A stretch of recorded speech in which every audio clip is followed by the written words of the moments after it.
The doomsday clock is literally a metaphorical clock or watch or timer that was set by scientists that actually had studied different phenomena that could possibly lead to some sort of like another world war, because I believe World War One, World War Two, and now we are staring at World War Three, and those factors include nuclear war threats, and we are seeing some of these developed countries actually they're in a showdown of weapons of mass destruction. Remember, in last year in Beijing in China, they had a whole parade of the military artillery, and as much as they were trying to commemorate, by the way, it's another war. Actually, they're actually trying to celebrate and remember that they were showing other countries that if you dare play with us, we could obliterate you and annihilate you in just seconds. And these are our weapons of mass destruction. And that's what the doomsday clock represents. It was actually set to 89 seconds, but it doesn't mean that there's a clock somewhere in the clouds or at a bunker underground, but it could be, because in this season and this life stage we are in life, anything is possible. And with technology and AI, and now even alien technology being humanized, anything is possible. Other factors that they're actually using to determine the doomsday clock that possibly prophesies or is a precursor to what's looming is factors like climate crisis, global warming. We are seeing so many countries, especially developing countries, being on the receiving end, and it's now a warfare of carbon credit. The reason why carbon credit is the most, I think, lethal business to be in right now is because most of these high emitting countries that are now super developed and super industrialized and technologically advanced and connected, they're using developing countries as dummies to experiment, to try out, as guinea pigs and dumping grounds, so to say.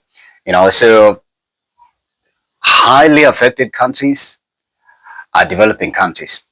Previously used to call them third world countries. Now, when it comes to the issue of global warming, again, high emitting countries, the United States, just part of the list, Japan, China, Russia, Ukraine, name them, all those countries that are very upbeat with technology, they're high emitting countries. And that's why some of these developing countries have put out tax laws, carbon credit laws, that if you have to emit this amount of, carbon into our airspace, or even underground as well, or finding a way of actually calibrate, because energy cannot be destroyed. It's only packaged and released somewhere else or stored. So they have to come up with these tax laws. And that's why recently so President Donald Trump just pulled out in that climate action, program, because he knows it can also be used as a weapon of mass destruction. And when you look at what Ukraine is trying to do, recently we saw President Donald Trump actually speak up and say, you just don't know the kind of nuclear weapons they have. He's actually trying to chest them and tell Russia that, you know what, don't dare me, don't dare me. But you just never know. And now we are seeing a lot of space exploration. NASA has a lot of findings and find outs, so to say. Scientists have the most shocking, bizarre, and wild discoveries right now. That if that information and those documents are publicly published, people could go mentally berserk. And space junk, space pollution is now going to be the next crazy thing. How many rocket ships are up there, just trying to look and sniff and snoop? What is this impending, something? What could happen? What is this alien living here? The mission of Alternative Earth by Elon Musk, they're actually just, because they're predicting that there's a looming, almost near to human extinction event, and that will be just a nuclear weapon warfare. And I hear there's countries that have like the tiniest, like a super tiny nuclear bomb that could almost melt every bone and turn it into air. So we are seeing that.